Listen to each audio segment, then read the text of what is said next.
Halo, nama saya Muhammad Gilang Adi dengan NIM 208231109 dari kelas Ilmu Komunikasi 5 Kampus 4.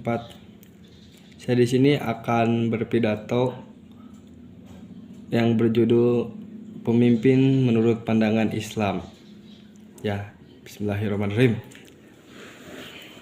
Assalamualaikum warahmatullahi taala wabarakatuh. Innal hamdalillah nahmaduhu wa nasta'inuhu wa nastaghfiruh wa na'udzu billahi min syururi anfusina wa min sayyiati a'malina may yahdihillahu fala mudhillalah wa may yudhlilhu fala hadiyalah.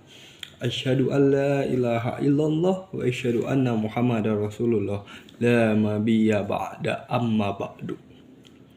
Pertama-tama, mari kita panjatkan puja serta puji syukur kita kehadirat Allah Subhanahu wa Ta'ala yang mana telah mengumpulkan kita di tempat yang insya Allah berbarokah ini. Amin ya Allah ya Rabbal Alamin.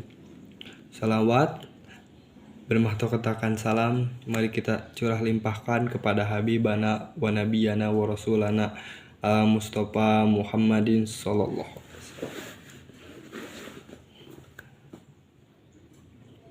Saya di sini akan berpidato yang berjudul Pemimpin Menurut Pandangan Islam. Jamaah sekalian, kepemimpinan dalam pandangan Islam merupakan sebuah kajian ilmu dan seni tentang bagaimana menjadi pemimpin yang baik.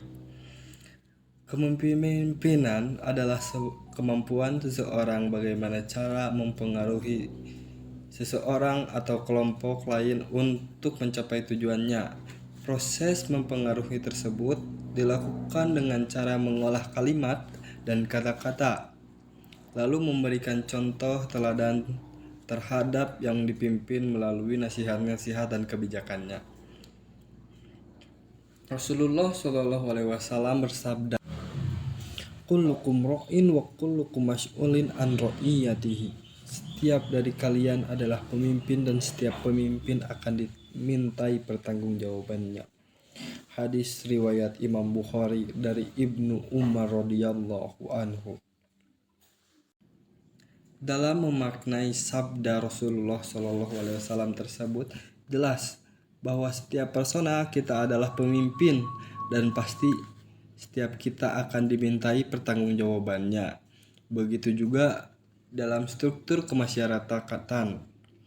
Terdapat pemimpin dan kepemimpinan formal dimulai dari tingkat RT sampai pemimpin tertinggi. Mereka semua adalah pemimpin atau tentu harus mempunyai jiwa kepemimpinan. Tipologi pemimpin yang mempunyai jiwa kepemimpinan adalah dapat kita perhatikan dalam beberapa hal pokok. Yang pertama, seorang pemimpin harus memiliki kesamaan antara ucapan dan perbuatannya. Kesamaan antara nasihat dan kebijakan-kebijakannya. Allah tidak menyukai kepada tipologi manusia yang suka berbicara namun tidak ada hasil kerja dari ucapan yang diucapannya. Sebagaimana ditegaskan dalam surat Al-Asyab ayat ke-61, kabura maqtan indallahi an taqulu la taf'alun. Artinya amat besar kebencian di sisi Allah bahwa kamu mengatakan apa-apa yang tidak kamu kerjakan. Lalu yang kedua, ia mampu menepati janji. Ketahuilah oleh kita sekalian bahwa karakter kepemimpinan senantiasa menepati janji merupakan perwujudan iman yang besar, yang kuat, dan budi pekerti yang agung, dan sikap yang luhur dan terpuji, sehingga dapat melahirkan kepercayaan dan penghormatan masyarakat kepadanya. Namun sebaliknya, perbuatan menyalahi dan mengingkari janji merupakan perwujudan iman yang lemah, perangai yang jelek, dan sikap yang tidak memiliki nilai-nilai universal kemanusiaan.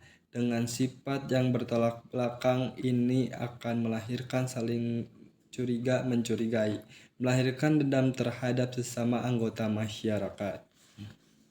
Kepemimpinan dalam Islam harus mampu mencontoh kepemimpinan yang pernah ditampilkan oleh Rasulullah SAW.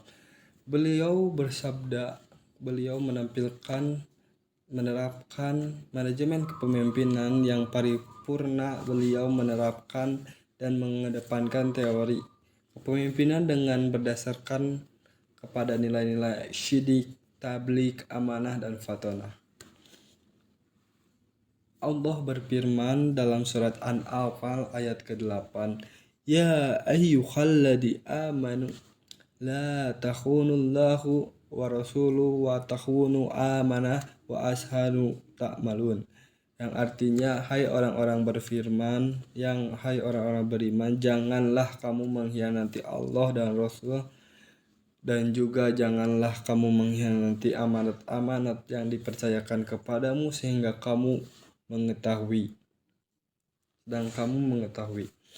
Apabila nilai-nilai amanah ini tidak direalisasikan, maka akan berdampak buruk terhadap tatanan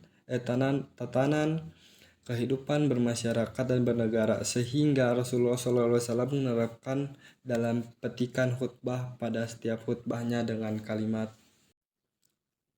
La imana liman la amanat lahu wa la dina liman la ahdalah. Tidak beriman orang yang tidak dapat menjaga amanah, dan tidak beragama orang yang tidak menepati janji. Hadis riwayat Ahmad. Kaum muslimin rahimakumullah, pandangan Islam selanjutnya dalam usaha melahirkan yang tidak menepati janji. Hadis riwayat Ahmad. Kaum muslimin rahimakumullah, pandangan Islam selanjutnya dalam usaha melahirkan pemimpin berkarakter. Kepemimpinan yang ideal adalah harus memenuhi unsur-unsur pokok, yakni karakter dasar yang terdiri dari mementingkan kepemimpinan orang lain atau tidak egois, jujur, dan disiplin. Kemudian karakter unggul dalam kepemimpinan, yakni sabar, mampu merealisasikan nilai-nilai kesyukuran, bertanggung jawab, rela berkorban, mampu memperbaiki diri, dan bersungguh-sungguh. Kaum muslimin rahimakumullah, bagi seseorang di antara kaum muslimin yang mendapat amanah kepemimpinan formasi, maka khatib kepemimpinan formal, maka mengamanahkan hendaknya pemimpin itu menyempurnakan keilmuannya, berani mengambil resiko, dan mampu mengambil ibrah dari keberhasilan serta kegagalan para pemimpin terdahulu. Pemimpin dan kepemimpinan harus sinkronasi, karena pemimpin harus memiliki kemampuan dalam memanajemen dan membangun kerjasama dengan semua stakeholder, semua unsur lapisan masyarakat. Sedangkan kepemimpinan adalah sifat-sifat dari pemimpin itu tersendiri, yakni mampu memadukan seni dalam memimpin dan membimbing serta menuntun masyarakat dalam mencapai tujuan tertentu. Kaum muslimin rahimakumullah, sedikit mengambil ibrah pelajaran tentang karakteristik kepemimpinan dalam perspektif Islam dari kisah Amirul Mukminin Umar ibnu Khattab radhiyallahu anhu. Beliau memiliki kebiasaan ronda untuk keliling malam dan mencari warganya yang miskin dan tidak mampu mencari makanan, hingga akhirnya beliau menemukan sebuah gubuk yang sangat tidak layak untuk ditempati, yang di dalamnya ada seorang perempuan janda sedang memasak dan anaknya sedang menangis. Perempuan janda ini tidak tahu bahwa yang datang ke rumahnya adalah Khalifah Umar. Mengapa? Dan Umar pun menanya kepada sang janda, "Mengapa anakmu menangis, wahai ibu?" tanya Umar. Si ibunya pun menjawab, "Seharian dia belum makan dan kini sedang menunggu masakan yang sedang aku masak," jawab perempuan itu. Lalu Umar melihat gerangan apa yang sedang dimasak oleh si ibu tadi dan betapa terkejutnya beliau karena yang dimasaknya adalah kerikil. Perempuan janda itu memasak batu karena tidak ada bahan makanan yang bisa dia masak. Lantas, untuk menghibur anaknya, ia memasak batu agar anaknya tertidur. Lalu dengan nada sinis, perempuan ini berkata, "Sungguh aku menyesal memiliki pemimpin seperti Umar yang tidak peduli terhadap kesusahan warganya." Umar bin Khattab sangat terkejut mendengar ucapan itu. Lalu ia pergi ke lumbung pangan dan mengambil gandum dan dipikul sendiri diantarkan ke rumah perempuan tadi. Kaum muslimin rahimakumullah,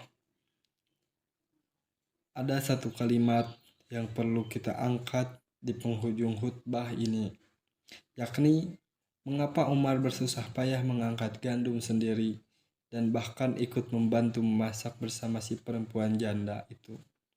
Jawabannya adalah bahwa Umar sangat sadar bahwa dosa pemimpin yang tidak adil itu sangatlah besar dan dialah yang akan menanggungnya. Begitupun sebaliknya, pemimpin yang adil itu justru akan menjadi golongan pertama yang bakal mendapat jaminan perlindungan dari Allah Subhanahu wa taala.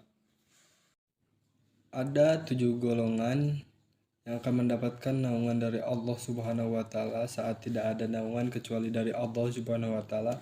Di antaranya yang pertama akan diberikan kepada imam atau pemimpin. Hadis riwayat Al-Bukhari. Semoga apa yang saya sampaikan dapat diterima oleh semua jamaah hadirin rahimakumullah. Maaf bila banyak kesalahan maupun dari ucapan ataupun perilaku saya. Satu dari saya, terakhir, undur maqala walatang dur mangqala. Lihat apa yang disampaikan, jangan lihat siapa yang menyampaikan.